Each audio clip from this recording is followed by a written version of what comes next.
Hello, all. This is the recorded lecture for would be week one, day two. Again, here's our disclosure. We can go on from there. Mostly, we're going to kind of take a deeper dive into development and then some issues centered around young kids, specifically like SIDS and that type of thing. Okay, so this is multiple chapters in Hockingberry, but honestly, I still think that you're better off using the ATI book for growth and development with children, plus the handouts we have in files. So here's what's going on with what makes infants a little different. And then remember that pediatric nurse works all the way from the baby that gets discharged from the hospital. If they get readmitted, they usually come into peds, all the way up to an 18-year-old child, all right? Or young adult, I should say. But so we're dealing with a lot of different things, a lot of different things we need to know about. Some of this PowerPoint will repeat some things, but there are key things you guys need to know. FYI, their metabolic rate. Basal metabolic rate is highest in newborns. That's why if you look at that normogram, meaning the vital signs kind of normogram for infants and children, you see it's much higher in, like heart rate is much higher in newborns and then starts normalizing out once that kid gets probably about school age, right? Temperature will be up a little too comparatively because why? The metabolic rate is higher. And then blood pressure will be lower and then will normalize again as the child gets older, right? Be more adult-like. All right, so those are some things to remember. Don't forget respiratory rate. To get rid of all these byproducts of metabolism, we got to breathe faster. Please write this down. Infants breathe at about 30 to 40 per minute, but if you count no one else's respiratory rate for a full minute, you need to count in infants. Why? They are very irregular breathers. A lot of times they're belly breathing, and those of you who have a newborn or had one recently, they kind of give you a heart attack when you're watching them breathe. They'll go fast, fast, fast, and they'll slow down, breathe some real deep ones, and then fast, all over the map. So definitely, especially if you were teaching, like a tech or whatever, you would make sure to count that infant's breath, breaths per minute for a full minute. Unlike, older kids, we will do it for what, 15 seconds, then multiply by 4. Um, because of that high basal metabolic rate, they need more sleep and rest. And we've talked about nutrition over and over again. Again, it is the single most important thing for growth. I've got a little note in the slides, and please, you guys, pay attention to the notes within the PowerPoints themselves. And I'll show you in class the first day, it might be review for some of you, but how to access notes, okay? With that said, infants need a lot of naps. They sleep more, right? But as they grow, they don't need as much sleep as normal. By about 3, 4 years old, they don't need a nap any longer. So I'm going to tell you what, I like me a good nap once in a while. Say it. All right, play. Oh my gosh, you guys, if this doesn't just this should be like near and dear in your heart. Why? It's children's work. It's also a good indicator of how they're feeling and stuff. Like a baby or child that doesn't want to play, I'm worried about them. If they're too sick, they're not going to play. Then I also want to tell you this. There are different stages of it. It's going to be very, very important. I also always say this. If you don't have some fun in Peds Clinical, it's your own darn fault. Doesn't this kind of look like the Teletubbies? I don't know why, but it does remind me of them. Anyways, what goes on in play? Well, children learn about their world, their environment, especially young children use their senses to learn their world, right? We know not to put small things in an infant's path because they're like little human vacuum cleaners. They put everything in their mouth, right? One thing it does help that hospitalized kid who might be stressed, it puts them in charge or in power of their world again, right? It also teaches them like self-preservance, like how to, um, you know, sustain in a world when you're traumatized. All right. But mostly play should be fun, all right? Don't forget that. Have some fun in clinical. It's okay to watch a movie. Like I said, if there's a Disney movie you've been wanting to watch, hello, pull it out. Okay, again, here's the functions of play. Helps with sensory motor development. That's how they learn their world. Intellectual development. Most of you know or probably have purchased some of those baby Einstein toys. They've really marketed that, teaching your baby. Also teaches kids how to socialize, and we'll get into that in a bit, okay? Teaches them creativity. Some kids will be more creative than others, of course, but it's a big, important part of their life. All right. It is what they do. It's an effective tool for them to help manage stress. It helps build coping mechanism for them. Right. Again, puts kids in charge of world instead of things being done to them, so to speak. And it just kills me when you let children play. Like half the time they sound like me, right?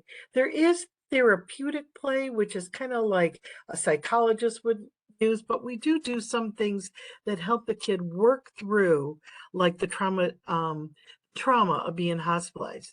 Let me give you an example. I had an older kid once who came into the peds ICU. He was getting better, getting ready to be transferred out to the floor. He was about 8 or 9, so school age child, right? And I was like, hey, you're doing really good. How do you think? Chatting him up. And he's like, man, that ambulance ride really scared me. It really made me a wreck. Oh my gosh. And I have to ride backwards in that ambulance. And I was so afraid. And, my mom looked so afraid. I said, hey, buddy, would it, make you feel better if we go down and see an ambulance? Oh, yeah. He wants to see it, touch it, feel it, explore it. So you know me, I call down the ER. Hey, y'all, you got a rig that's clean, no blood splatter or anything like that. I want to bring this kid down to have him look it over. All right. So that's kids. Touch it, feel it till they get older in life. Even I've had some teenagers who, they don't have much experience sometimes with hospitalization. So we need to help them along their merry way. Okay, here's what you need to know. Promoting development through play. Remember, newborn multi-sensory stimulation. You got to remember this. I always say this to you guys, I'll repeat it several times through the class, that newborn is an immature system. The systems are maturing as it gets older. The old people, aka us above 60 and above, right? We're starting to get like our systems are wearing out. So that's why there's a lot of correlations between infants and older people. Infants, immature systems, older people, rode out systems, so to speak. Long story short, we kind of have the same issues going on sometimes. But remember, a newborn, multisensory, they love the human face. There's a reason why your breasts are up where they are, so when you breastfeed a baby, their face is not far from the mother's face. All right? That's why our boobs are not down on our kneecaps. What? No, I'm just teasing. With that said, yeah. And that's why, like, if you have a mom and dad the mom can't breastfeed for whatever reason, we've got to, say, hey, make sure she's holding that baby, or he is when he's feeding it, holding that baby up close. Their visual acuity is not real good. They also like, because their vision is not real good, contrast. So colors black and white. Know this for the test. What do you want to put in an infant's crib for appropriate psychosocial development? I want to put a mobile, and that mobile should have like black and white contrast or pictures of human face nearby. They love that stuff. All right, they love to hear spoken language. That's why, I read to all age children. Infants don't really get the gist of the story, right? But they love to hear your voice. So I think it was that Three Men and a Baby. Tom Selleck's character says he's reading to her Sports Illustrated, right? The little baby that they have. And he says, they don't care what you read to them as long as you read it in a special voice. All right, here's the play that an infant likes. Solitary play can kind of almost be all ages, right? All ages will solitary play is playing alone. An infant does not interact. This is big time what an infant likes is onlooker play. Those of you who have children or have been around kids can relate to what I'm about to tell you. You ever seen that baby and the mom's or dad has it flipped around like they're holding it, but they're not holding it like on their hip? It's flipped around in their arm so the baby can look out. I've had parents tell me, she is so nosy or he is so nosy. I have to carry him like this so that he can see, what's going on. Uh-huh. I'm like, he's into onlooker play. I say this is where they're taking their little baby notes. Oh, let me see, what can I do when I get a little bit older? That's how they are, right? Onlooker play. These are the two you should really know about because these are really quite alike, quite different. Okay, parallel play, what is that? I have a picture coming up that explains this. Parallel play is this. Little Susie, little Billy playing side by side or whomever, side by side, usually not interacting at all. They could be doing the same thing or different things, but they're not playing usually together. It's parallel play. Remember, the toddler is beginning to learn to walk, so they like push-pull type toys, right? They're done with them baby rattles, but give them some push-pull toys that will help strengthen the legs, the muscles in their legs, because that's what they're doing now, walking.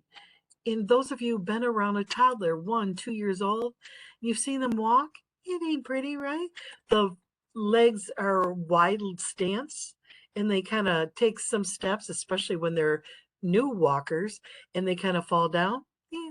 But that's why we have like that little lawnmower and stuff like that. Those push-pull toys help them to grow. But parallel play is what they do. All right. They will start naming objects, colors, that type, starting to remember that. And like the big thing you'll read about in growth and development is stacking blocks. And you think, really, is that like, yeah, it's kind of a big deal that they're able to, that takes some coordination, right? Remember that baby didn't have a pincher grasp till about 10 months old. All right, now moving on to preschoolers. This is one of my favorite ages. Why? You need to write this down and know this. Like, again, if I ask you about a toddler, you're thinking, I'm just saying no, regress, blah, blah, blah. We'll get into them more. Preschoolers, they love dramatic play, all right? Some of them more than others. Very vivid imaginations, okay? They love, love, love. When you're at Head Start, some of you who we're not going this session, but at Head Start, they will be like, where are you going to work today? Remember, children's play is work. Oh, I'm going to work in the house area. That's associative play, my friends.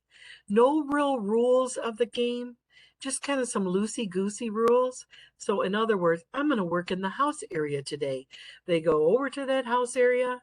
I'm the mom, you're the dad, bada bing, bada boom. They're done. All right. So that's associative play. Parallel play, toddlers playing kind of side to side, not really interacting. That's why it always cracks me up when parents of toddlers have a play date. Yeah, whatever. It's a drinking date for the moms or dads. Can't exclude. Okay, but then we come to the preschoolers. Vivid imaginations, very dramatic, they crack me up all day, every day. They're starting to get into associative play, playing together with other kids, but very loosey goosey, right? And then you remember they always have throwdowns. They crack me up. All right, next up are school age kids. These kids are getting into more. Ooh, what the heck happened there? Hang on, you guys. I don't know what the heck happened. There we go. Okay. When I turned on the annotator, when the screen went dark, I don't know if that happened on your end or not. But with that said, school age children, we're going to school now, all right?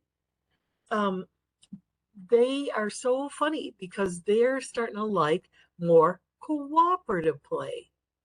Whoop. So think about they're, more into puzzles, reading on their own, board games and video games, all right? Yeah, they'll play with each other, but here's the dealio. The rules are much more defined. And those of you who have a school age kid in your life, don't try to cheat on them, right? Oh my gosh. Let me give you a story here. It cracks me right up. My nephew. I was playing some video game. I am not a video game person. I am a total pinball person. All right? That's my generation. Well, my nephew wanted to play, it was Disney something or another, Bash or Crash or I don't know what it's called. Anyways, I'm like, okay, Max, I'll play with you.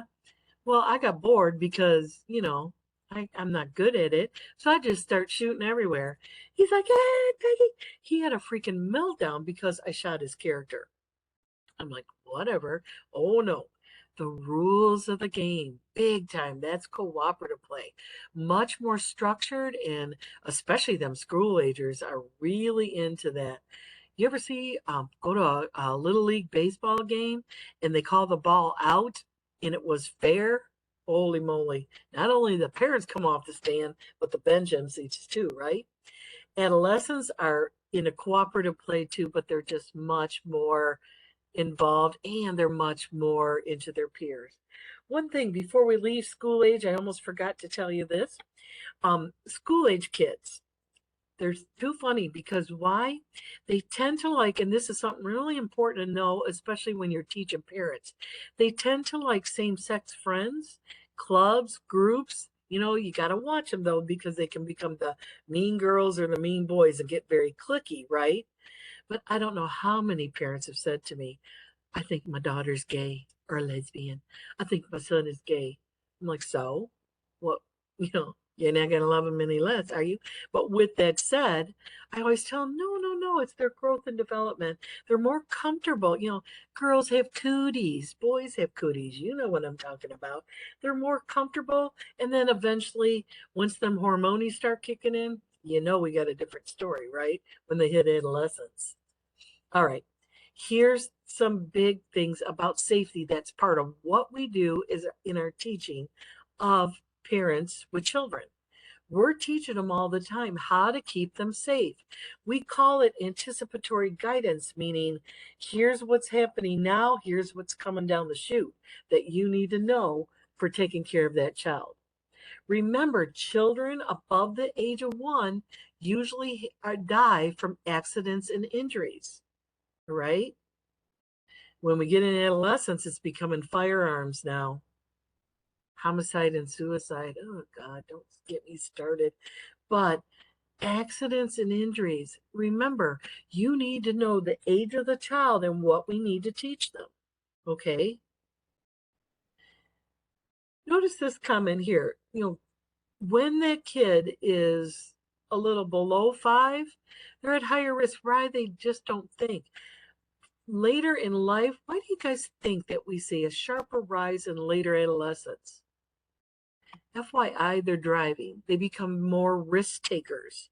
Because I'm going to please plant this in your brain and don't forget this one either. The adolescents never, ever, ever think it will happen to them. All right? Never, ever, ever. Look at like when we have a school shooting or a kid commits suicide in a high school. First thing we're doing is calling in counselors and grief support people because we know they're going to need it. Their whole worlds are rocked because a teenager, besides thinking their peers are number one, they think they're infallible and nothing is ever going to happen to them or their buddies or their family or whatever. Get it? So they'll become bigger risk takers in later adolescence. Okay. And again, they don't think about beyond like today or next week. You know what I'm saying? Okay. I think you guys already know this until you're like blue in the face. Under a year old, congenital anomalies. Over a year old, accidents and injuries. Again, some other general safety concerns. Boys tend to be more accident prone than girls, but they're usually more adventurous. All right.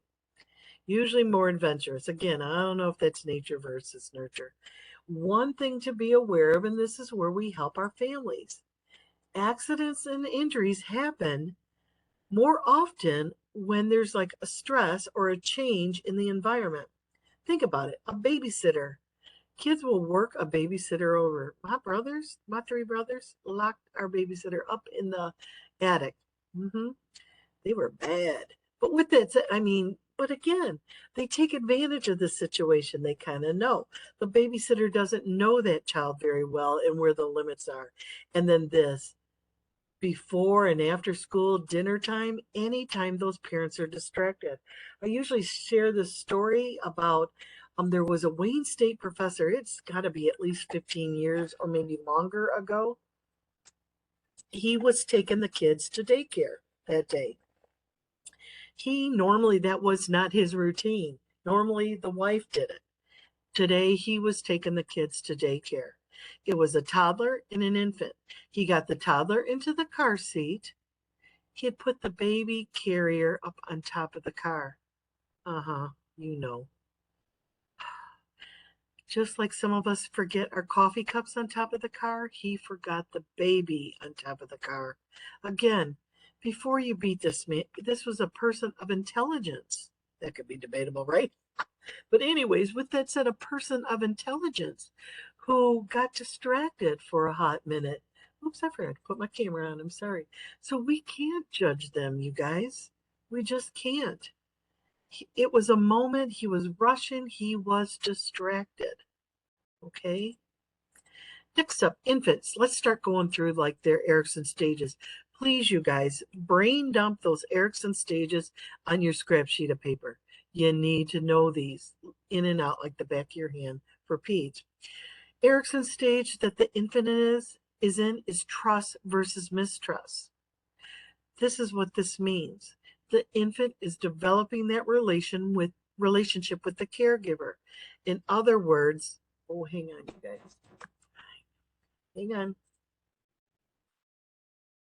Okay, trust versus mistrust. Sorry, I got interrupted there a little. But what is that? They're um building trust in that caregiver. So, like when the grandma, you go up against them, they're like, don't pick that baby up every time they cry. You need no. The baby cries so that the caregiver comes to get it. That's that trust. Doesn't mean if the baby cries once and it's a bit to the caregiver. No. It just means they're building that trusting relationship. All right. So be aware of that. Falls can be common in infants, falls from tables or whatever. We need to teach parents about that. And again, remember this, they can inhale foreign objects. When you're in clinical, please, you guys, look at these infants. Look at the size of the diameter of their little finger. That's about the size of your airway. All right. And burns. Remember, burns for an infant is what?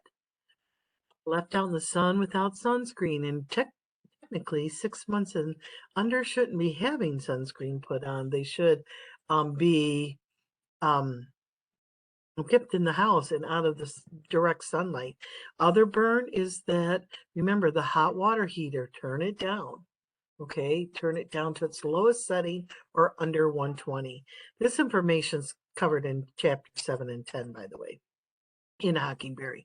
FYI, some of the development that's going on, they're gaining weight. That's why nutrition is so important. That's why they eat a lot and get up at night to eat. Their metabolic rates are high, they're growing. FYI, this right here that's in red is like older than the hills. I'm telling you right now, it's a good rule of thumb. By age 6 months, that baby's birth weight should double. So if they're a 7-pound baby, they should weigh 14 pounds. By a year, it should triple. So again, that 7-pound baby now should roughly be 21 pounds. All right. Um, Other things will play in, like breastfed kids don't seem to gain as much weight as a bottle-fed baby because they self-regulate, whatever. But with that said, they're both going to grow and both going to grow quite rapidly. All right. First year of development. Those of you who have an infant know it's a lot. All right, here's their fine motor development. By about 2 to 3 months old, they can kind of grasp at objects. By 5 months old, they'll voluntarily reach for it. So by accident, usually by 2 or 3 months, right? 6 months old, hold the bottle, grasp their feet. This is the big one here. 7 months, they transfer from hand to hand. I mean, it seems like so really, Kearney, but yeah, it's so, so, so important. They can transfer one item from one hand to the other. Again, this is a big mammer jammer right here. Pincher grafts, 10 months old. That's usually when that kind of comes to fruition. Remember I told you about blocks? Well, here you go. To age 1 year old, they should stack two. It always cracks me up. 'Cause I know you guys are like, are you kidding me? But think about their immature systems that are developing as they go. Okay. This one's a big one. Big, big head leg. This is a 1 month old baby. So an infant, if I go and pull them up with their arms, this is why we got to support their head when we pick them up, people. Look at the significant head lag this baby has. At 2 months old, just a month later, baby's, it's supporting its head some. We still kind of support them, but we won't need to support them as much as like that newer born baby. And I love this one. Look at this. Check this out. 4 months old.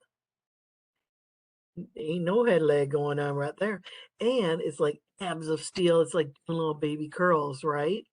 So yeah, there we go. Development. So what does that mean? So if I'm an 8-month-old baby and you do this to lift me up and my head lags like this, we got a problem. All right. Again, means you refer them to developmental specialists. Same as here. This is a big one. Sits unsupported by 8 months. Again, why do we put these months in there? Because if I'm 10, 12 months old and I can't sit without being supported with something and I'm falling over, there's something wrong. That's all there is. And again, all I say is, oh, something ain't right. And I'm asking for a referral to a developmental specialist. There can be all kinds of things going on. Okay. So we don't make assumptions, but we do, investigate. Right. Let's talk about locomotion. Locomotion, usually they roll and they start creeping, and creeping is actually where they pull their belly off the floor. So this is actually creeping, not crawling, whatever. One thing I do want you to know about is this. Usually by 11 months to now, the American Academy of Pediatrics is extending that out a little. So 11 months to a year, they're cruising the furniture. You guys know what I mean. They're like, they hang on to things and they walk all around hanging on to things. It's like old people. My mom can't walk without her cane, where she's hanging on. She's cruising the furniture. No, just teasing. With that said, it's important to know why they're getting mobile. This is where we need to teach families. Start locking stuff up. Keep things out of their reach. They're getting there. Now again, walks alone. Usually the rule of thumb has always been by the first year they take their first independent steps. And again, it ain't walking or running down the hall. No, no, no. It's a couple steps and then fall on their butt. All right. They're kind of extending that out a little. Now, I'm going to tell you my story real quick, and then this is what I mean about don't be delayed. I'm saying people are developmentally delayed. Here's what went on in my little life. I have 3 older brothers. I'm a typical Catholic family, bing, bing, bing, have them kids like that, right? My brothers were little bad mamma jammers. They had a lot of energy with a young mom. Okay, saying, well, she had a little girl, and she was like, that kid ain't hitting the ground. Her mother, I mean, I was like 14, 15 months old and still didn't walk alone. She wouldn't let me down. Her mother was my developmental specialist. She says to my mom, Janet, you put that kid down so she'll learn to walk. What are you doing? So again, we got to assess the situation is my point. What's going on? Is it like the parent kind of inhibiting it, or is it a true issue? You know what I'm saying? So think of it that way. But again, I repeat over and over again, I am no developmental expert. I do know, though, some of the big, like I call them the big hitters, the big milestones that I would say, hey, as the provider, we need to get this kid looked at, in my opinion. All right. Here's a big one too, right here. This is Piaget. Remember I told you Piaget, he's into cognitive development. He was a theorist behind that. Erickson is the guru for psychosocial. Piaget is cognitive development. All right. His theory, mind blowing. That's all I can say. With that said, it just really, it's a lot to take in. I always try to pull out the bigger things about it. This is one, object permanence. I told you in the last lecture, right? An infant, young baby, say 1, 2 months old, you put the rattle in front of them, they'll look at it, you hide it, they're not looking for it. By about 10 months old, I take a rattle or a toy, hey, hey, hey, and hide it, they're looking for it. Right? Big time looking for it. Object permanence. They realize things are still there. Again, the object of peekaboo is this. You cover an infant's eyes, they think the world is gone, right? They have object permanence. I'm going to tell you, I had a patient that just cracked me up. She was about 18 months, 19 months old. You know, she knew she had her object permanence already. My student and I walked into the room together, and as soon as we opened the door and came in, she just like mashed her eyes shut like this. And oh my gosh, I'm like laughing at the door. My student and the dad are looking at me like I was like smoking the crack cocaine on my break, right? The dad's I said, "Oh my gosh, you guys." I said to my student, "Do you know what just happened here?" I said, "She closed her eyes. She thinks we're gone." Remember, they regress a little when they're in the hospital. She knew darn well at 13, 14 months old that I'm still there. My student is still there. But the thing is, that was her coping mechanism that used to work before. She was stressed out from being in the hospital. She was pulling out old stoppers. Well, this used to work before. I closed my eyes. That was so cute. I thought I was going to just die laughing. Again, the parent and my student was like, "What?" Okay. One thing too, this is and this always makes me think of other cultures. Many cultures wear their children, if you know what I mean, like on a carry them on their back or in one of those carriers in front type thing. Very common. Why? Why, you guys, that baby does not think that it's separate. Remember, it was in utero and part of that mom, and now it just doesn't even recognize that it's separate from the mother. Right? It takes a while. It's doesn't we I always kind of say mom, but yeah, that's who birthed them and stuff. You know what I'm saying? That's why they kind of don't know. This baby here is looking in the mirror. Who that? And oh, it's starting to do stuff like me. They're just starting to realize that they're distinct from the parent. So interesting to think of, right? And I often wonder, I wonder if other cultures, if that's what they do. And that's why, probably. Right? This is a big one. Please know this for the test. Huge, huge in the child's world. Separation anxiety usually starts around 6 months old. Let's see if I can write with this pen today. Around 6 months old and ends roughly about 3 years. They say like 30 months, round it up, 36 months. All right. So 6 months to about 3 years, infants, and this is why we keep parents with those children. All right. Because we know separation anxiety, fear of strangers is real, and they're more comfortable with the parent there. Right. These are the phases of separation anxiety. You don't have to memorize it. Just recognize, okay, let's say grandma comes over to visit and the baby's now 8 months old. Now all of a sudden the baby's crying for mama. Grandma sometimes gets a little ticked off. Well, sorry, grandma. That child is developing a normal attachment to the parent. That's normal. Okay? Normal, normal, normal. It's normal growth and development. They're your patient in the hospital. You see a baby crying when the parents leave. God forbid, you never hope they leave. But then all of a sudden you see this child just kind of sitting in the corner of its crib, kind of quiet. It's kind of somewhere in between here and there, meaning there's nothing I can do about it. I'm just gonna be it's not that they're over the separation, it's just that I can't do anything about it type thing. All right, remember, this is real. It's a real part. It's normal development to develop that attachment to the parents, and it's normal development to have separation anxiety. Again, I can't even believe that as a pediatric nurse, when I first started, we, visiting hours were over. Go home, parents.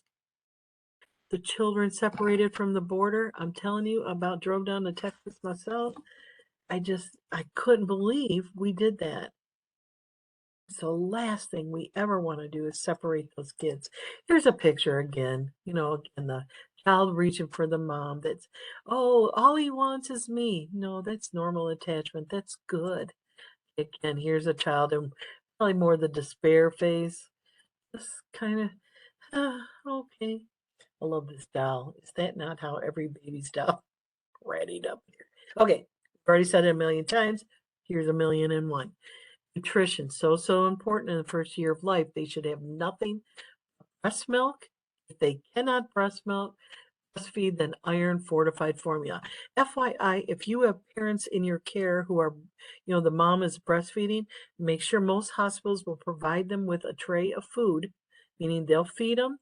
And you as a nurse need to make sure that they have, I give a water pitcher and glass to a 1-month-old baby. It's for that mom who's breastfeeding, as well as a pump available just in case, like the baby's NPO or something like that. Okay. FYI, we start introducing solids. You need to know this. It's so crucial to know both of these. Milk, human milk or iron fortified formula for a year. Remember, cow's milk is low in iron. All right. Then around 4, usually more closer to 6 months old, they start introducing solids. You also teach parents, don't be buying up my niece. Oh my gosh. When she started feeding her kid, she was like, oh, I'm like, no, one food at a time for 4 to 7 days to make sure that they don't have an allergy. Sorry, I had a moment there. The other thing I want to let you know is this.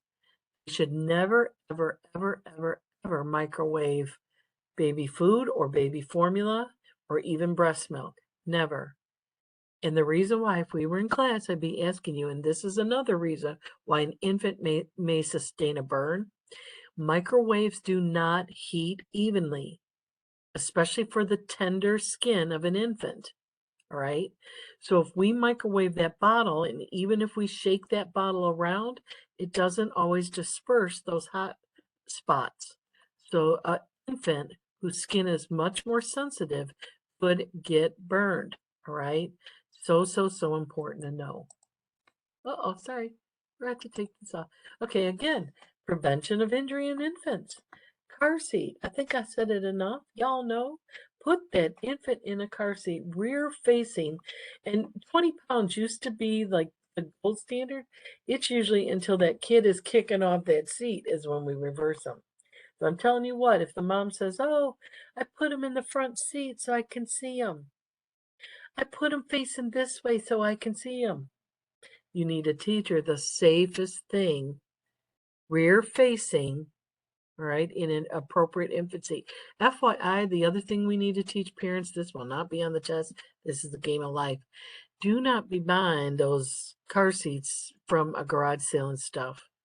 And if they've been in an accident, as painful as this is, you need to throw it out and get a new one.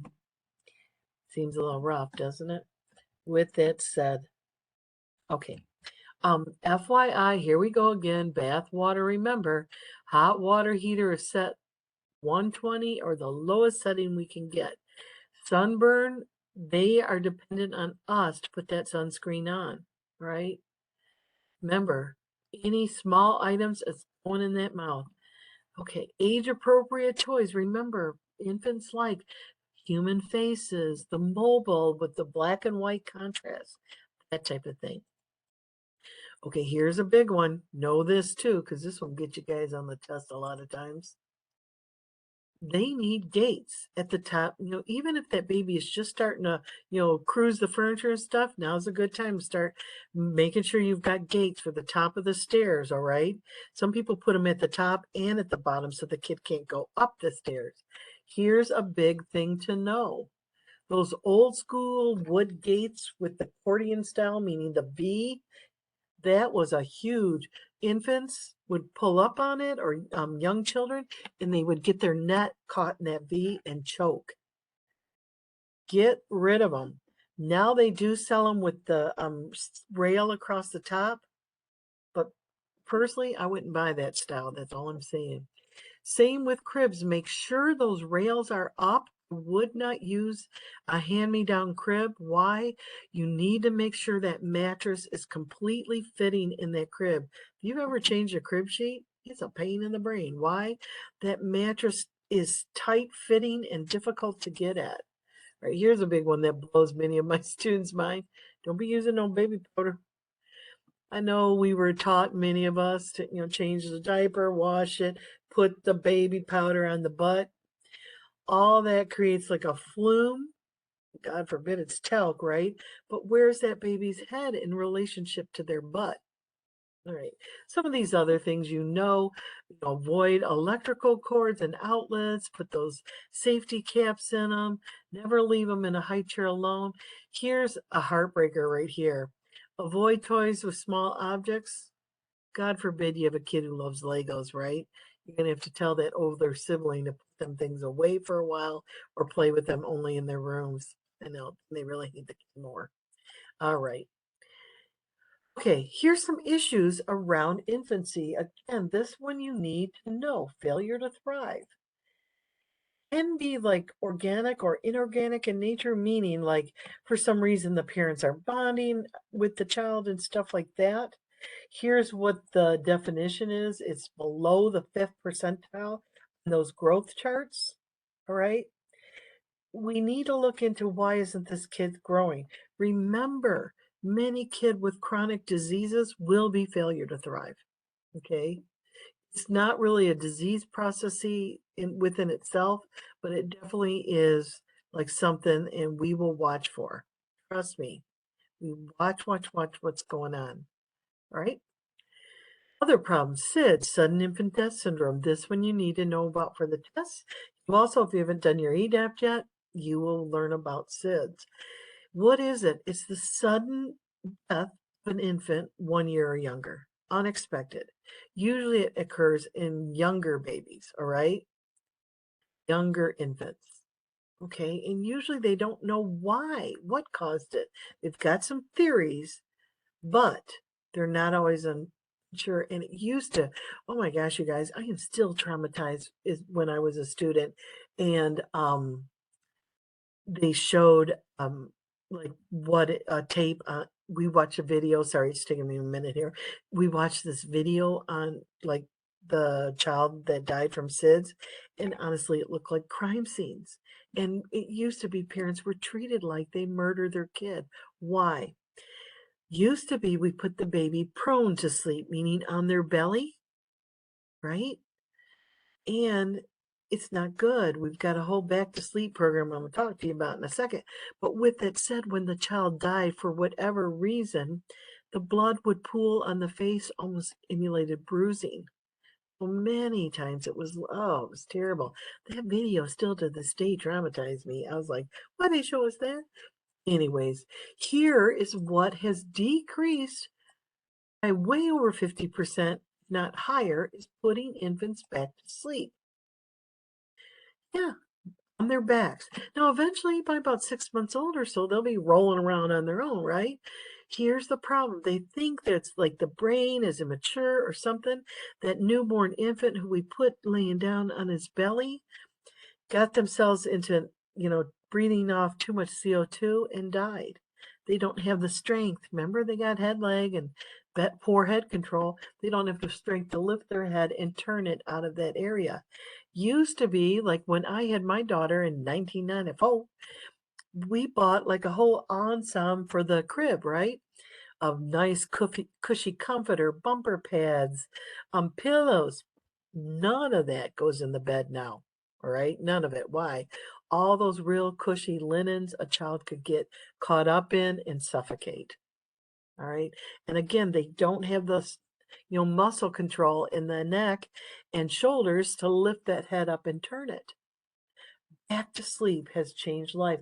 I had a student who sent me an article from, I think it was Scandinavia or someplace, in Europe, that they actually discharged the babies home with a box with two handles full of goodies and freebies.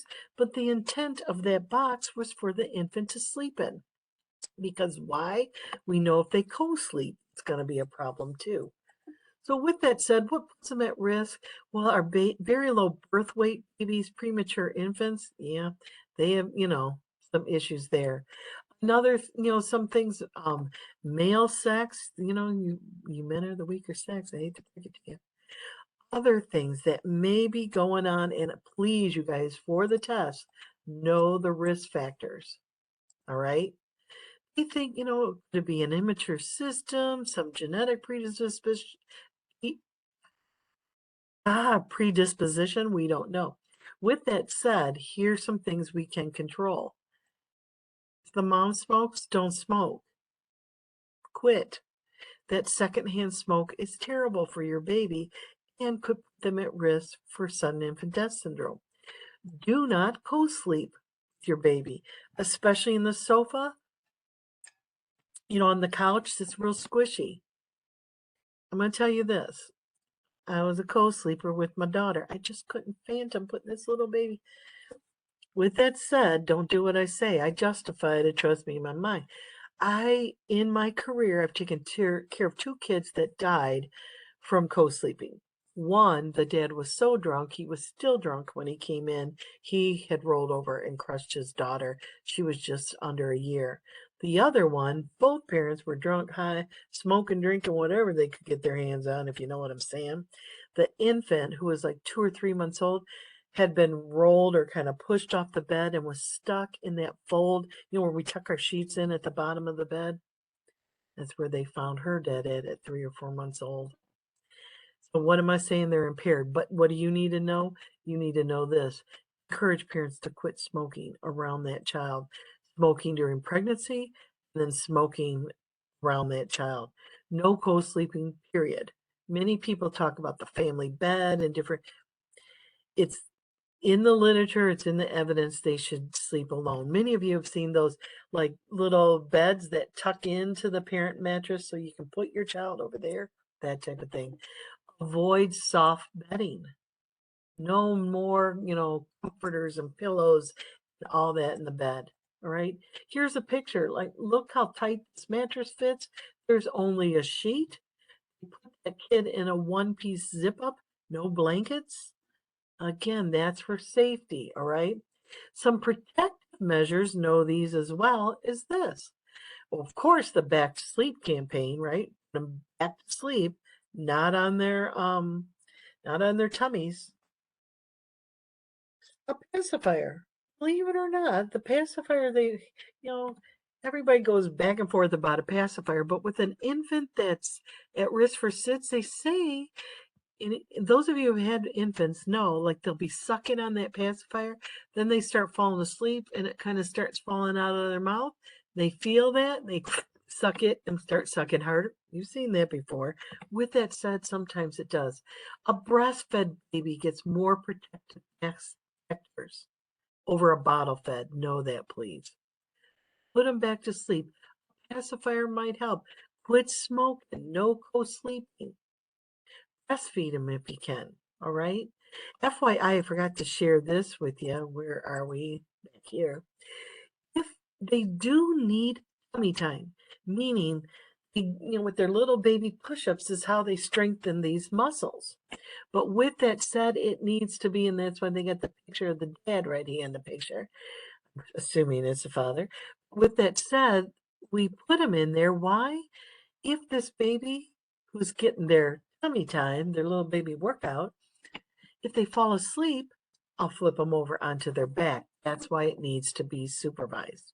Okay, that's what you need to teach families.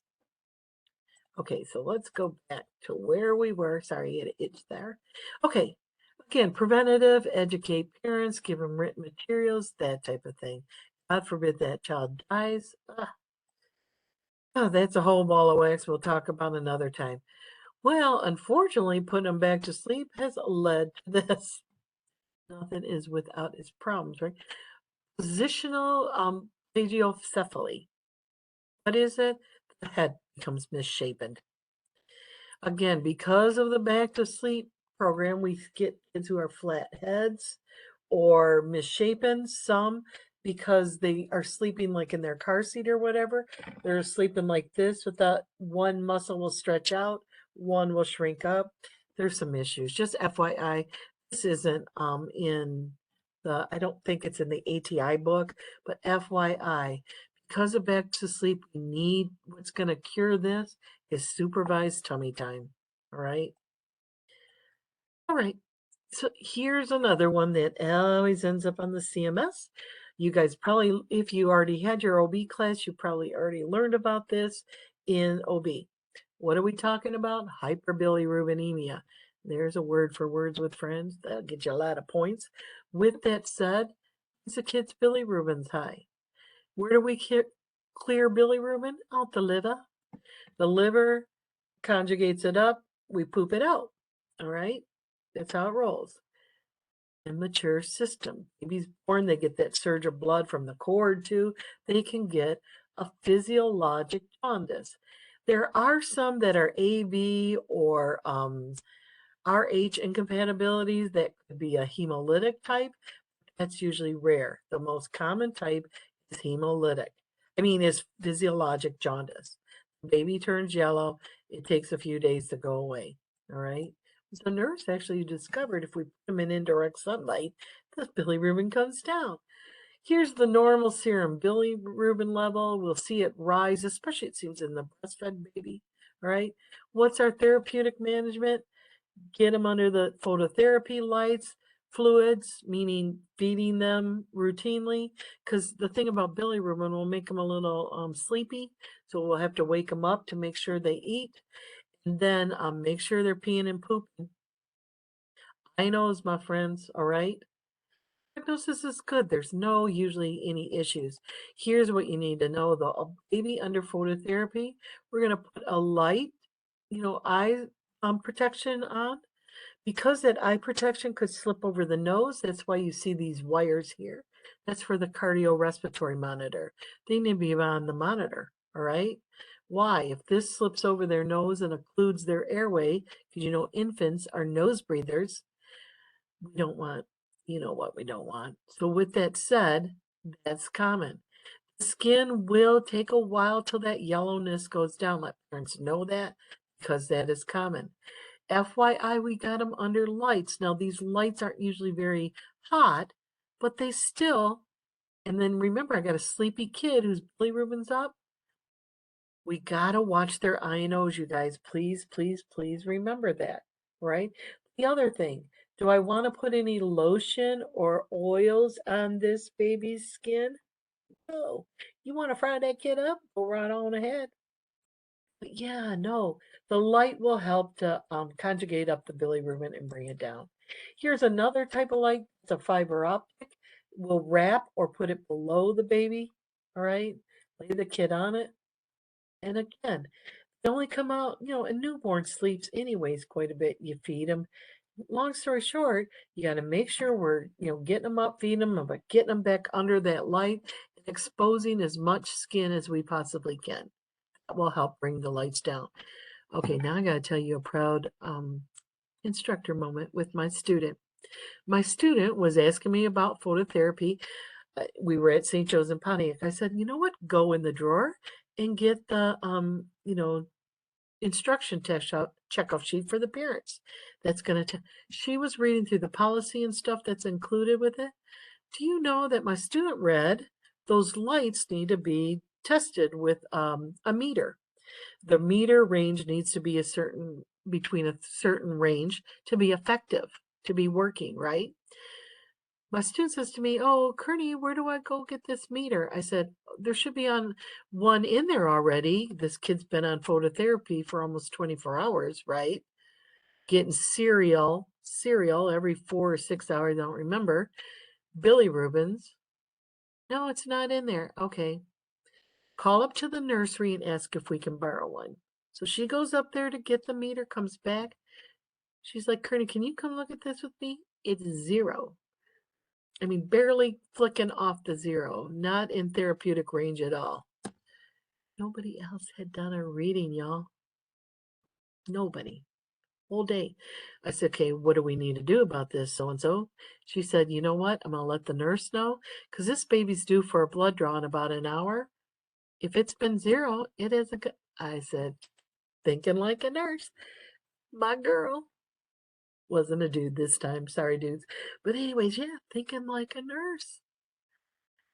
That light wasn't effective. We don't need to place blame on people, right? This kid's Billy Rubin wasn't god awful high, but still, they weren't doing their job. It's a lesson learned for all. My student will never forget. So she notifies the nurse, who in turn notifies the provider. My student goes up to the nursery, switches out the lights so that they'll change the bulbs on the old one, brings on a new unit, read and fine. They skipped that blood draw that was in the next hour. The next blood draw, which was at 6 at night, I had to call back to see what it was. That baby's blood, Billy Rubin, went down so low she went home. Just a few hours of therapy. Now again, they will kind of go get out of it on their own. Most kids don't need even treatment, but if they're getting high 14, 15, they're going to give them phototherapy. This kid's lights were not affected. All it needed was a few. And I think, oh, geez. Anyways, that's my story. Proud instructor moment. I was like, that's my student. You be the nurse who thinks like a nurse. Make sure you're following policy. If you're using equipment, what does that mean? What do I need to do? All right? Don't be lubing that baby up with any baby oil and stuff. It'll fry them up. Watch their INOs carefully as well as their weights. All right?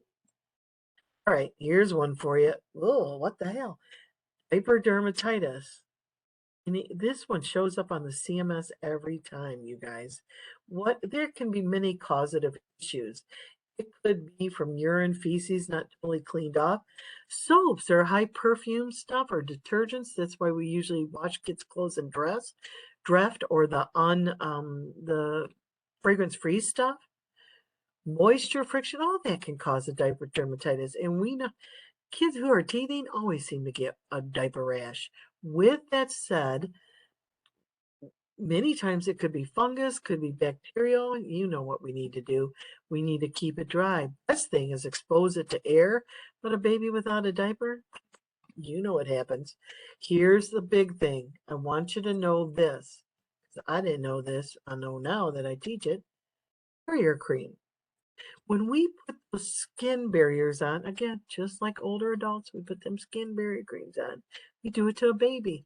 When I put like that zinc-based cream, it's thick. Does it wash off real easy? No. Here's what you need to know. You do not scrub it off, right? So avoid overwashing. What does that mean? That means don't scrub it off. You cleanse the area, pat it dry, reapply more if you need to, but the skin barrier cream barrier is supposed to be like that second layer of cream. It's a big teaching point you need to teach your families. Wash the skin, dry the skin, put the barrier cream on. It's not rinse and repeat. It's come back, cleanse it off, but don't scrub off all that barrier cream. Leave what, there stays. Just take off the dirty parts, right? Now you know. Okay? Now you know, now you know. That one always comes up in the CMS. All right, now we're moving on. Toddlers, one of my favorites. Chapter 12 in the book. Oh my gosh. What are these? Autonomy versus shame and doubt. They now are that infant that's looking in the mirror that knows they're separate from that mother. And I'm going to take advantage of the situation. They're exploring their world. They are like almost crazy town, right? Those of you who have a toddler know they're into everything. You've got to really, really be careful with them. Why? Here's the big key. They're not aware of danger. They're not aware that stuff they put in their mouth, they get into, will cause them harm. They just don't know. Here's why most people hate a toddler. I love them. Negative, extremely negative. No, no, mine. You know, you've seen one in action. Love to mess with a toddler's head. What do? Let's say, oh, your name is Billy. No, no. Yeah, I know dang well their name is Billy. They just don't want to tell me. Get what I'm saying? Anyways, with that said, know this. Again, when you read a question and we say toddler, you should be thinking very negative, says no all the time. The other thing is this very ritualistic. If they like, you know, I have my cereal while I'm watching, whatever, the Peppa Pig, right? And then I go have my nap, or you know what I'm saying? They love their rituals. Oh, I can't go to sleep until I have a story read to me. Read the dang story. That's all I'm saying. Here's another one, big one to know. So these three checks know this like the back of your hand. This is a toddler in action. They regress. How many times I've had a toddler totally broken from the bottle, right? Been drinking from a cup for quite a while. They want a bottle. That's okay, Grandma. Don't give them that bottle. Step off, Grandma. Because why? They won't go home drinking from their bottle, and maybe it'll just take a bit, but they won't be starting kindergarten with no dang bottle. I need it's more imperative I get fluids in this child. I'm giving them a bottle. Give me? Man, I've rolled around with a few grandmas in my lifetime. I'm just saying. The other thing, the biggest thing they do in the toddler years is become potty trained. Remember that system, that cord is fully myelinated, so they're feeling the sensation of a full bladder or full bowel, like when they have to have a bowel movement. With that said, all of a sudden they start wetting the bed. That is normal. Number one, regression. They freak out. I wet the bed if I freak out. No, I'm just teasing. With that said, they might wet the bed, or we're pumping fluids in them with an IV that they're not used to having all night. Again, Grandma, step off. The child has an accident. Oh well, let's get you cleaned up and put you in the playroom, okay, honey? I'm not like, ridiculing them, and you tell Grandma back off, right? Regression is common. They're not going to wear diapers into adulthood. So let's do. No, I'm just doing. So you know what I'm saying? It's just how they are. Their coping mechanisms are very low. All right. Again, potty training, seeking autonomy. Love it. Some people call them the terrible twos. I call them the terrific twos. I love it. If you have a toddler and you can't stand them, let me have them. All right. Again, they're exploring their world. This is a big one.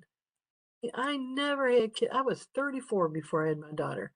I taught parents all day how to manage temper tantrums. I cracked up because I admit, no, what do we need to teach them about temper tantrums? They're out of control. They're trying to get control back. Try not to feed into them. I teach parents this.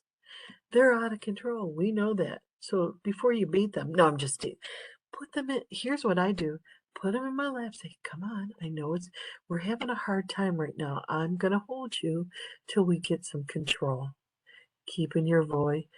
Cause why? You know it's like a freaking tornado. If you start feeding into it, yelling at them, you know it's just gonna escalate and get out of control, even worse. So with that said, temper tantrums are normal. Some kids are gonna be worse than others, right? With that said, it's their way of seeking control. You teach that parent, so what? You're in Target and you loaded up your whole freaking cart. If you need to, you leave with them, all right? It's okay. Somebody's got a job, I'll put it back.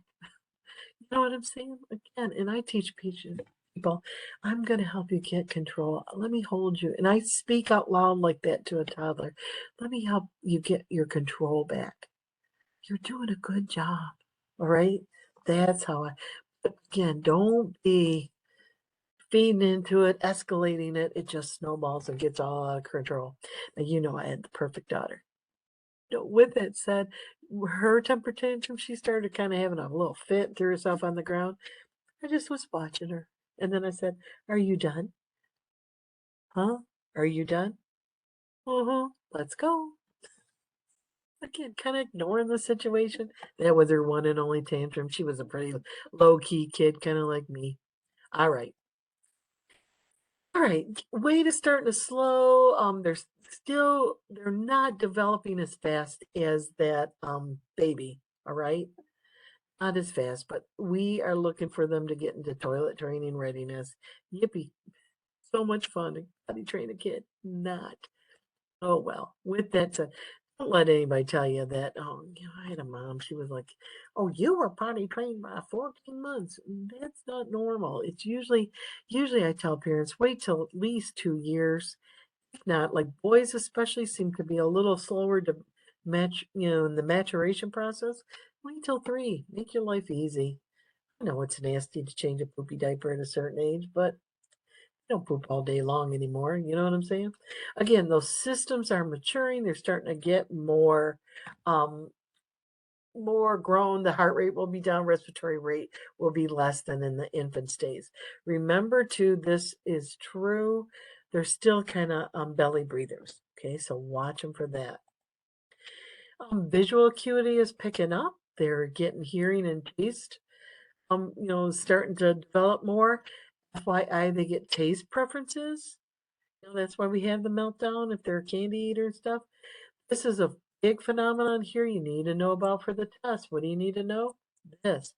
Physiologic anorexia. Yeah, it's kind of like anorexia you learned in psych, but this is what it's kind of like the child just forgets to eat. Here's how I kind of equate it. They're so busy in their world discovering it that they kind of forget to eat. I teach parents this. You know, keep offering them foods, small amounts of foods, you know what I'm saying? Just to make sure they're good quality foods. Don't be giving into the junk. Nope, nope, nope. All right? Make sure they're not round or circular items or gummy stuff. They don't have as many teeth as adults and older kids. Oh, FYI, I forgot to mention the posterior fontanelle. You need to know the 2 times we have 2 major fontanelles in our head, posterior, anteriors in front. The posterior closes about 2 months old. The anterior fontanelle, probably about 12 to 14 months old. Okay, that's why we do head circumferences on babies till about 2 or 3 years old. But know when those fontanelles close. Okay, developing more about their body image and to know their bodily parts and can name them. They're starting to recognize the difference between different genders. Oh, he's got a penis and I don't have one. You know what I'm saying? Not uncount. Teach them the normal names. I know it's kind of a little painful when you hear them say that. All right. Here's a big one parents freak out about, but just let it go. Some kids more than others. Exploration of the genitalia, aka masturbation, is common. It is common and normal. Why? It feels good. My daughter always says, Mom, toddlers are full on id, to talk about Freud, right? Yeah, they have no impulse control. They're just full on whatever feels good, I'm doing it. Let parents know this is our time to teach them. You know what? That's, I sorry. You know what? It feels good when you touch your penis or when you touch your vagina, but that's something we do in private. You go to your room if you want to, take care of that. You know what I'm saying? Don't freak out about it. It's normal. Okay, normal. And again, remember, they're starting to understand those gender roles, meaning when they're working in the house area, I'm the dad because I'm the boy. I'm the mother because I'm the girl, that type of thing. Okay? Okay, play. We already discussed parallel play. Here's a picture of it side by side. These kids are even playing with different stuff, and no one has a clue they're there. Here's toilet training. What? I love this. Cracks me right up. This, in a nutshell, kind of tells you what you need to know about a toddler. I'll tell you right now, sibling rivalry, not a good time to have a baby 2 years apart. Usually that 2-year-old is a little jealous of I remember a doctor I worked with, he had a little baby, and she was always saying, "Throw Lily in the trash every Thursday when the garbage came." Like, what? Yeah, that's how they roll. All right, remember, okay, I know we said it a million times, but promote tooth. Why? They already have had teeth eruption, usually about 6 to 8 months old. Teeth are starting to erupt. Regular dental exams are important. They also need fluoride in their water or given supplemental. All right. Early childhood caries or cavities, whichever you want to call them, are preventable. It's so important. The child needs to see a dentist already too. Why? This is what's called bottle rot. Um, Bottle rot, kind of common, or used to be common back in my day. Why? People would put their kids to bed with bottles with juice. Oh my gosh, you guys, where I worked at St. Joe's in Pontiac, people would put pop in those kids' bottles. What happens? That toddler falls asleep and it's dripping on those teeth, can rot the baby teeth going all the way into the permanent teeth. Just FYI. That's why it's um so important to know that. All right. Oh, sorry, you guys. Sorry. Anyways, that's toddlers in a nutshell. Next up, preschoolers. One of my favorites. I just love those people to death. Preschoolers. Initiative versus guilt. Be aware these children this age have a real heightened sense of right and wrong and of guilt. They think words are so powerful. They say, "Oh, I caused that." Like that little baby, that little girl that had a dad had a baby. That doctor I work with put Lily in the garbage. Well, Lily ended up having a severe milk allergy that was being passed through the breast milk, right? She was having kind of colicky, having bloody stools, ended up in the hospital. I was like, so and so, you better make sure your other kid's okay because she's been wanting to throw Lily in the trash. She could think that she caused this. That's how they roll, right? Vivid imaginations. I love this. Magical thinkers. Everything is all about them, number one, egocentric, magical thinkers. This little girl pouring, pop out of her tea out of whether she's pouring anything or not, she can pretend all day. You go to the mall, out shopping, and you see a kid dressed like this, you just better say, "Hello, Batman." Dressed like Spider-Man, "Hello, Spider-Man." She comes dressed like, "Hello, Princess." If she's whatever they're dressed like, they believe it from the bottom of their hearts and souls. So funny. I love it. My nephew, he hates I tell this story. He cracks me up. He was about 4. And we're walking in my backyard. I lived on a lake, right? And we're walking on my backyard, and I said, "Come on, let's go see the swans," right? Don't want to feed them because they're mean. Anyways, he looked at me. I can still see his face. He's like 27, 28 now. And he looked right into my eyes. "Aunt Peggy." "Yes, Christian." "Aunt Peggy, I'm Batman." "Oh, okay." "No, Aunt Peggy, I'm a superhero." I try not to bust up laughing in his face. I'm like, "Okay, Batman, don't be jumping off my deck." And you know what I'm saying? With that said, yeah, he believed it with his heart and soul. He was Batman. I want to show you a real quick video right now. I love this video. My husband thinks I'm nuts. Why? Because this is like puts it in a nutshell. And it's a 2-second video. It's a commercial. This shows you how a preschooler thinks. Watch this real quick.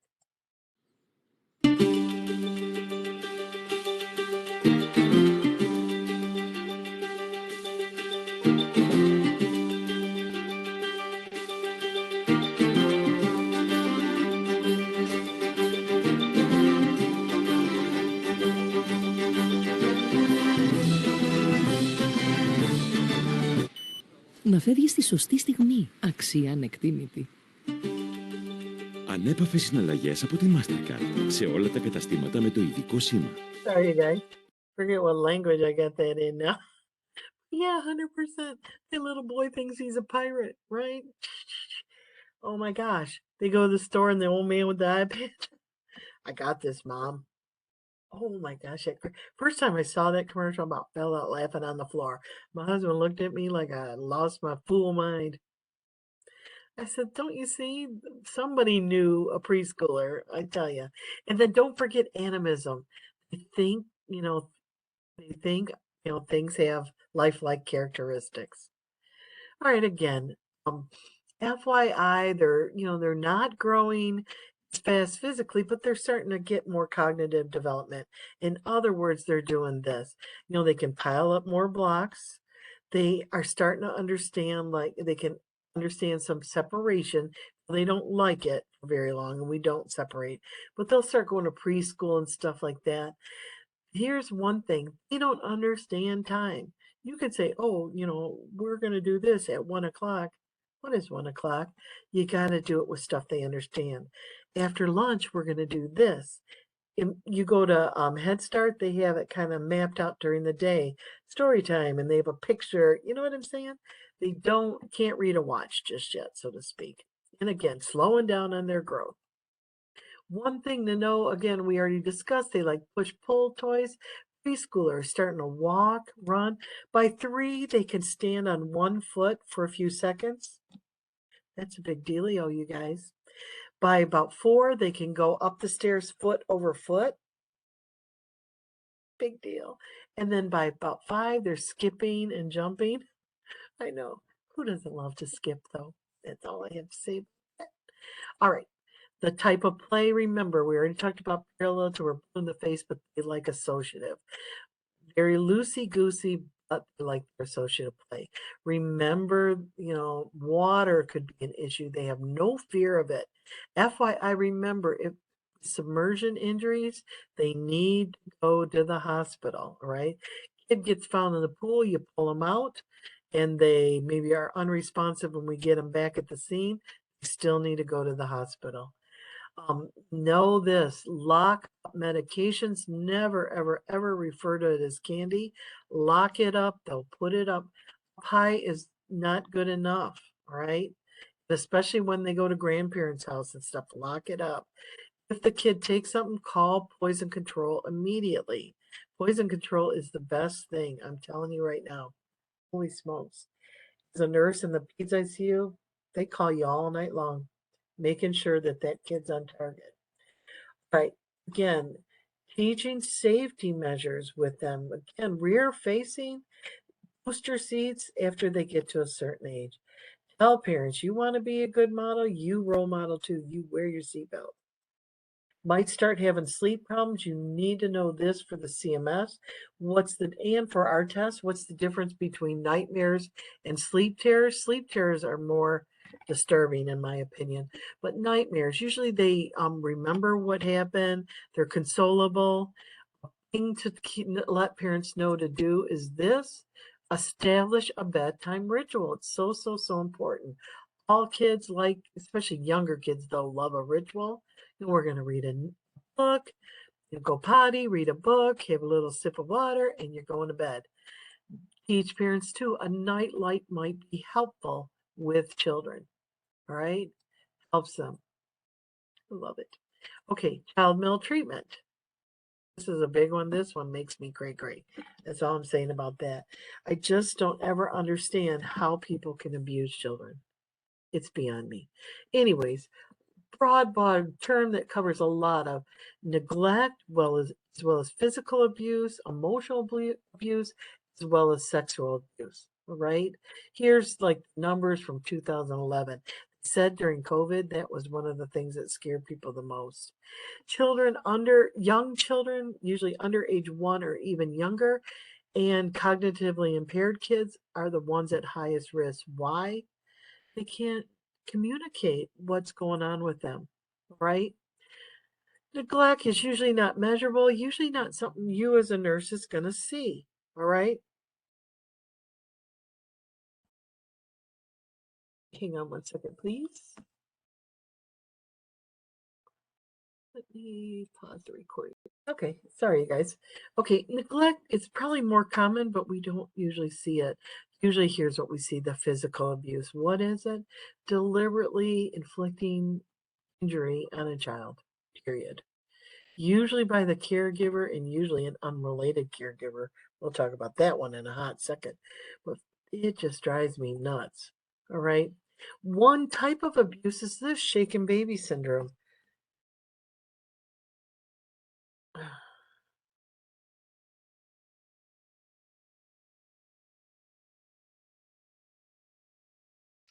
Sorry, guys. All right. Usually, shaken baby syndrome is a young baby. What happens? That head, remember, is the heaviest part of an infant. Shoulder and neck muscles aren't well developed, and the parent loses control, parent or caregiver, and shakes the baby so vigorously the brain goes back and forth inside the skull and causes multiple intracranial bleeds. All right, multiple. With that said, I mean it's hard. A young baby, and especially one that cries a lot, can be troublesome. All right.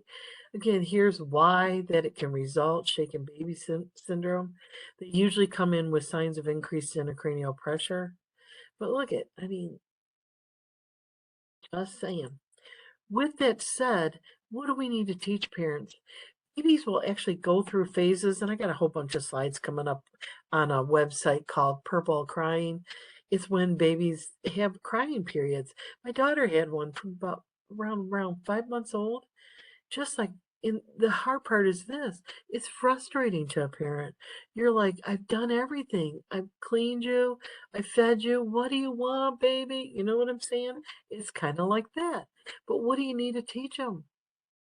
Here's those couple sites you could send them to. But here's what I teach them. If you know all their needs are met and you're kind of losing it, lay them down in their crib. They're safe there, right? The crib rails are up. Close the door if you need to. Step out onto the porch if you need to, but give yourself a break. Right? The caregivers will start feeling inadequate, like, oh my gosh, my baby doesn't love me. You know what I'm saying? Here's that purple thing. You can look through it if you want, especially if you have a baby that's crying and having cry. It can be frustrating. People can get at their wits' end. Most of you know that, an infant especially, you're not getting a whole lot of sleep when they're first. It's not till about 4 or 5 months when you're like, oh my gosh, that's what consecutive sleep can feel like. Munchausen by proxy syndrome. This one's a weirdo. This is largely, did you know that nurses and doctors are some of the most suspect of this? Why? It's really rare. It's the deliberate, like, put that kid sick so all the attention comes on them and they're the rescuer, so to speak. Really, really weird. FYI, just different. Physical abuse. There are three common risk factors, characteristics of the parent, child, and the environment. All right. But what does the child need to know? It is never, ever, ever their fault. All right. It is the adult in charge of the room. It is not the child's fault. All right. So when we talk about child characteristics, it is not their fault.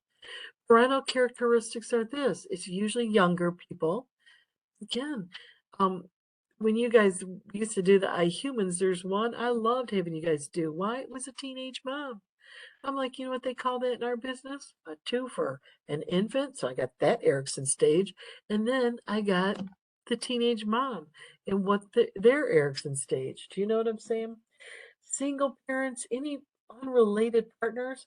When I got remarried the second time, my husband, 20 years now, counting, he asked me, when am I going to meet your daughter? I'm like, when hell freezes over. No, I mean, I was like, you know what? When I know we are like walking down that aisle pretty much. Okay. Usually it's this, and this is why if we were in class, we would have discussions about this. I am not a believer in spanking a child. Why? My mom was big time into corporal punishment. My husband at the time, so my daughter's dad, his dad was abusive, we'll be honest. With that said, both of us had the discussion before we had our daughter. We're not hitting her. Why? both of us weren't 100% sure we couldn't stay control. I just don't believe in spanking because what does it teach a child? I'm bigger than you, I can whack you. You know what I'm saying? We could go back and forth in class about this. I just chose never to hit my daughter. I mean, honestly, guys, you hear how I talk, kind of quiet, calm. If I just raised my voice, Katie, she would start flinching like I did. It's like, what? With that said, it's a decision families will make. The thing you need to know is this. It's the adult who's always in control. And if you can't control your temper, then you need not to beat a child. You know what I'm saying? With that said, again, here's the highest risk groups, right? Here is why in families of two or more, they pull all kids out in an abusive situation. Why? Usually it's one child's a victim. When that child is removed, crap rolls downhill, just saying. Again, it is not the child, it is the abuser who's the issue. Now, don't be accusing the parents in front of the child because the children still love. I saw it was on the news once. It was excerpt on WXYZ, I think, ABC in the morning, and they showed this man just like 7-Eleven, just whapping this kid down to the ground like a 2-year-old, and the kid gets up and chasing after the man like this, and I'm like, holy moly, Lord help me. That's all I can say. All right. Again, what's the environmental characteristic? Chronic stress, divorce, poverty, all types of issues could be on. Okay, but child abuse can occur, and usually it's more poverty related homes, but not always. You know, a lot can be going on. Sexual abuse, no, this one. Ugh. Anyways, with that said, sexual abuse, what is it? You know, as a Catholic, I know about those priests. You know what I'm saying? I can kind of relate to it. What's going on? First off, all these are considered child sexual abuse. I want you to, before you start looking up people, you know, you can do that. Look it up by your zip code and see who's a sexual offender in your area. With that said, before you start throwing people under the bus, realize this. There was a kid in my area. He was a convicted sex offender for child pornography. Why? Here's his scenario. Dating this little chickadee. She was a couple years younger than him. When he turned 18 or happened to be 18, she was still 16. They had a breakup, and it wasn't pretty. You know how these kids are, sending pictures of their parts to each other, if you know what I'm saying? Well, he was going to get even with her and sent those pictures on to his friends. I'll get even with her. She was underage. That's distribution of child pornography. So FYI, be aware. FYI, you as a nurse will need information on human trafficking because that's huge, huge in the US. So FYI, you'll get that as a nurse. I think you guys get it when you're in psych.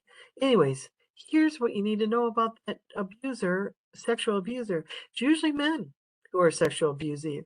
And this like fits right in with my thought process of priest, and usually somebody the family knows. People ask me, why the heck? I said, you know, if the priest came to your house for dinner, it was like an honor, right? Little did you know they were working up to, you know, why they're spending time to gain trust of the child, trust of the family. And they start off, oh, my brother had an interest in being a priest. I was like, always ask him, did that priest get you? Because no, the guy was a nice guy. It was rare. It can happen in any religion. But with that said, oh, and then once they do their sexual act to the child, they swear him to secrecy. Look at the priests. What did they tell those kids? You don't tell anybody about this. I'll tell the whole church about your family. You know, that kind of painting this picture and distorting that child's mind. The victims, the children feel like they cannot tell.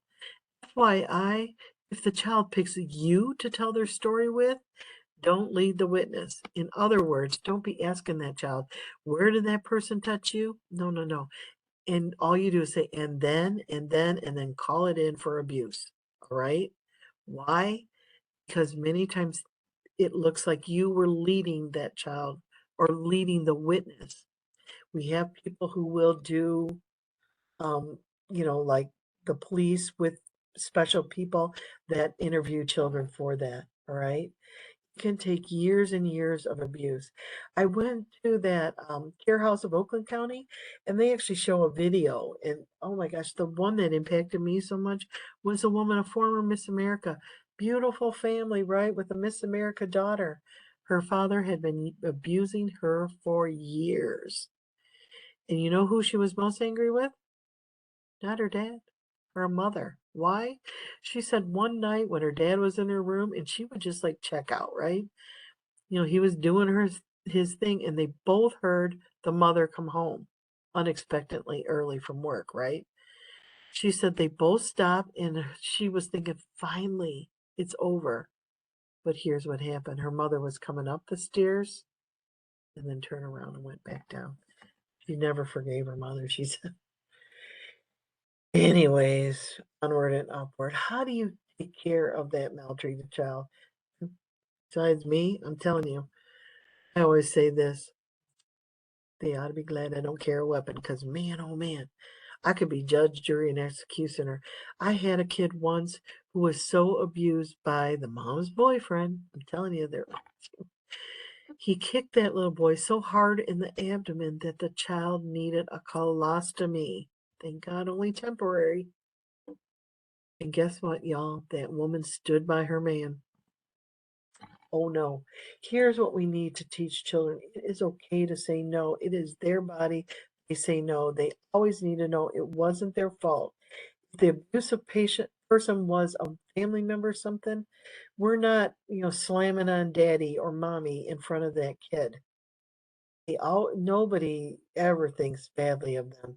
You as a nurse need to give them consistent caregivers. Get the child life specialist, get the child psychiatrist in to help with them. All right. All right. What are we looking for? You need to know this for the test. We're looking for inconsistencies in the child's story or the history, delay in treatment. Many times the child will get hurt and they won't come in, all right, till they absolutely have to.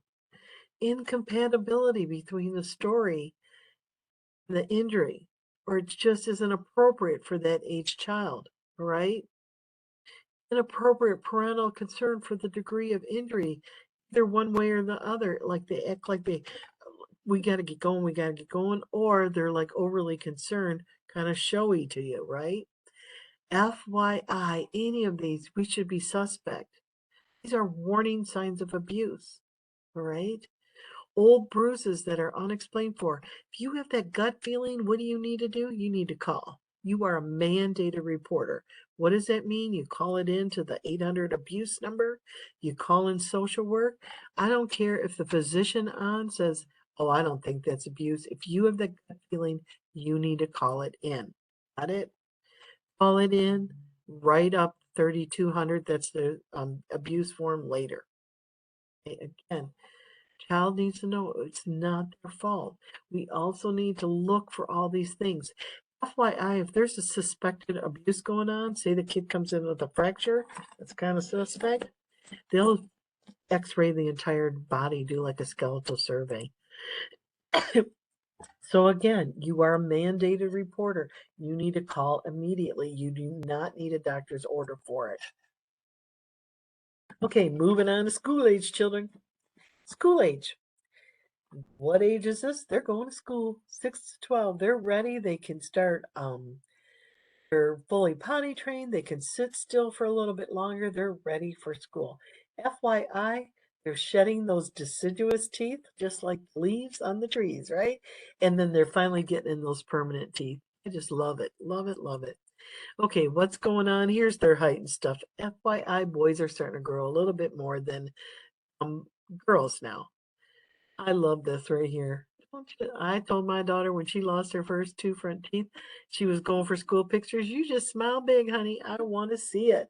Right? FYI, this kid comes in. I worked ambulatory surgery before I started teaching. They're 6 to 12 years old. You need to be asking them, you got any loose tooth in there, and even feeling them yourself. Why? A loose tooth can go into the airway if they're in that in the OR. Okay, here again, you can read through these, all right? And then they start to go into prepubescent. We know about that. School age, Erickson stages, industry versus inferiority. Industry, very, very productive, all right? Very productive. Those of you who have school age kids know your freaking refrigerator's covered with artwork and letters and whatever. They're bringing home all kinds of projects, okay? They can compete, carry through to completion. Here's what you need to know about Piaget.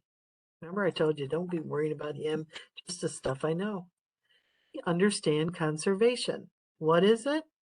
If I have 4 ounces of water in a tall, skinny glass or 4 ounces of water in a short, fatter glass, you ask a younger kid which one has more, they're going to pick the tall, skinny one all day.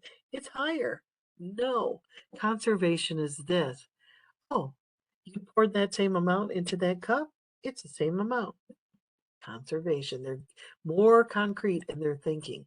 Okay? It's explained actually in 463 if you don't understand it. Okay, we've already gone over this. They like more sports type things. They're liking more same-sex groups and stuff like that. They're really love their cooperative play. Okay? Again, most common injury is motor vehicle crashes, whether they will go out in front of a car or they're not properly restrained. We need to teach children, right? I mean, how many of you rolled through like a neighborhood, ball rolls out in front of you, and you're like squealing on the brakes? Why? Because you know what's coming right after that ball is usually the kid. All right? Big thing. This always shows up on the CMS. I think it might be on ours too. Bicycles injuries. Children need to wear helmets. That helmet needs to be snug fitting and the brow of it should be parallel with the ground. Okay? So important that we teach families because these age kids are riding bikes. They need to have the appropriate equipment on. Okay? One of their issues they could have is ADHD. I swear there's some people who want all kids on ADHD meds. But what is it? All right. Here's what it is. They're inattentive, impulsive, hyperactive. Did you know that girls are least likely um, diagnosed with ADHD? Why? Because they usually don't have the hyperactivity, but they have that inability to be attentive and maybe impulsiveness, and they get way underdiagnosed compared to boys. All right. There's all types of manifestations. They can range from mild to severe, can be easily distracted, or some can concentrate some. Right? What do they need? They need to change activities frequently. They need to get up and get mobile, more kinetic. All right. Don't always do well with sitting in the classroom working on activities. They may need a little more help with getting activities that get them moving. All right. Right. Okay. This is how they make the diagnosis. They rule out other things though. First, okay, what do? Usually they treat it with pharmacologicals. What are they? FYI, dexamethasone. That's amphetamine, y'all. Stimulants. Did you know that Adderall, which is one of the pharmacological measures that they use in these age kids, is actually the most abused drug in college level kids? Why? It makes you wide awake. My boss's daughter asked her sister, who was a pediatrician, for a prescription for Adderall. She's like, Katie, why do you want that? Well, I heard I can study better with it. She's like, Katie, did you know this is addictive and only supposed to be used? Oh my gosh.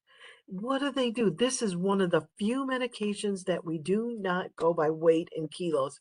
Everything else we calculate by weight in kilos. They usually give them, they start in small doses and increase it until they get more socially acceptable behaviors. Okay. The other thing, remember, it's a stimulant. They're not going to want to eat. Remember, they use Dexedrine in like the 60s for weight loss. My mom was strung out on it, just saying. With that said, yeah. So that's one thing. We know nutrition is so important for growth. We got to watch them. balancing that medication to get those more socially acceptable behaviors, more impulse control versus weight loss, that type of thing. All right. All right. So watch them closely. Now we're moving on to adolescence. Identity versus role confusion. They are more adult-like, but yet they're not. All right.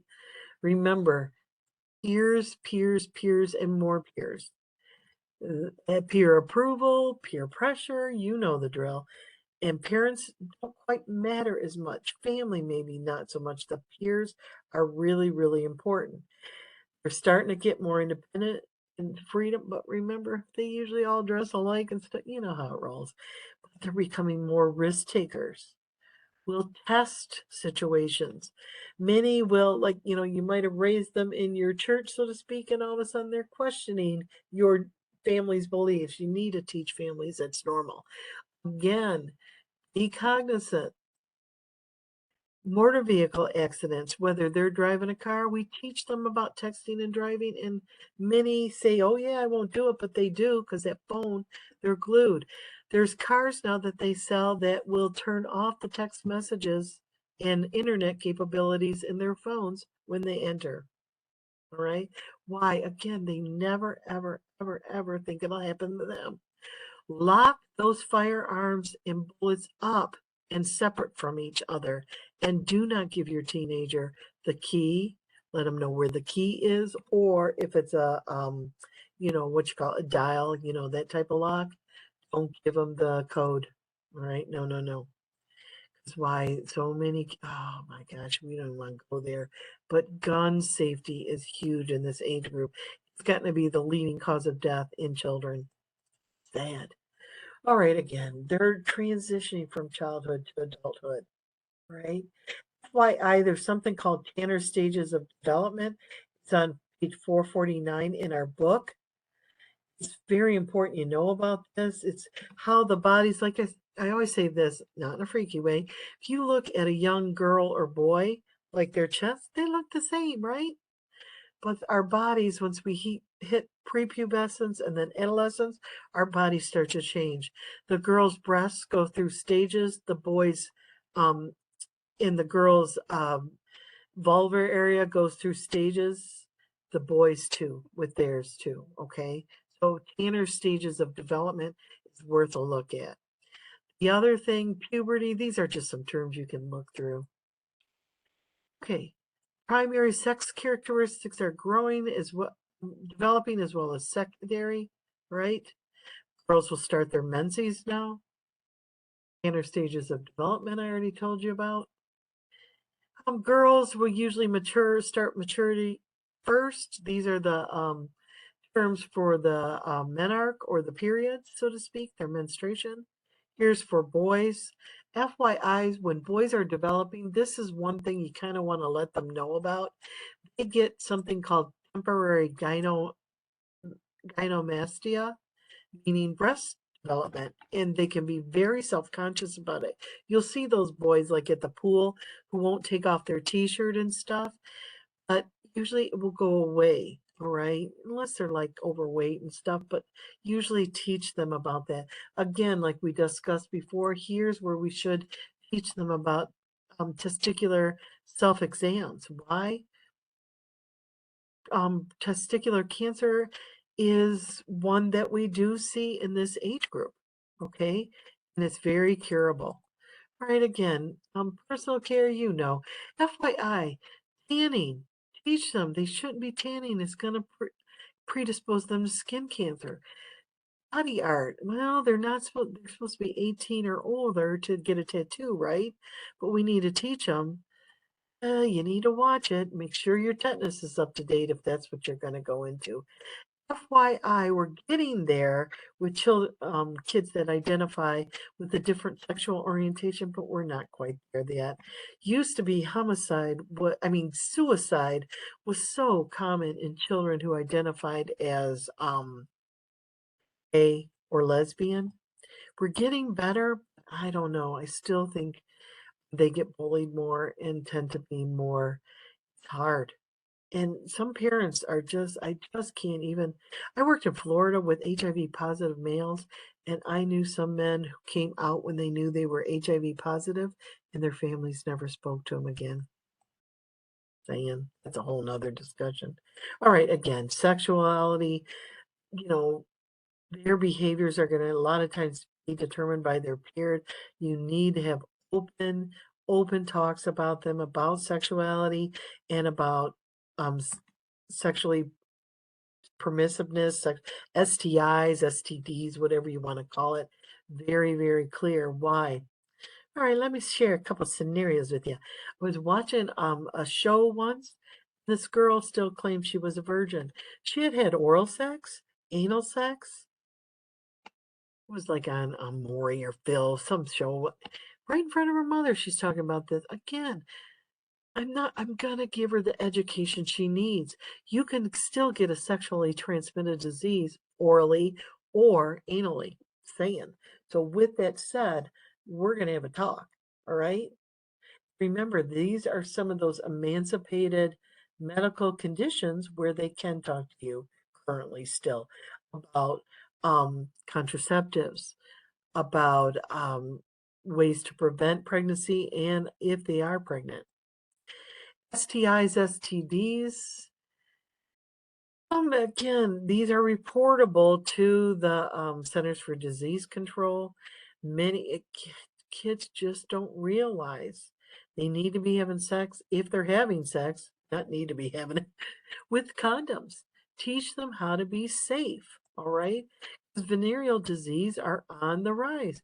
And what's the problem? Well, in women, it can end up in pelvic inflammatory disease, where they actually end up might cause sterility issues and stuff. All right. So with that said, that ends that. Step 3.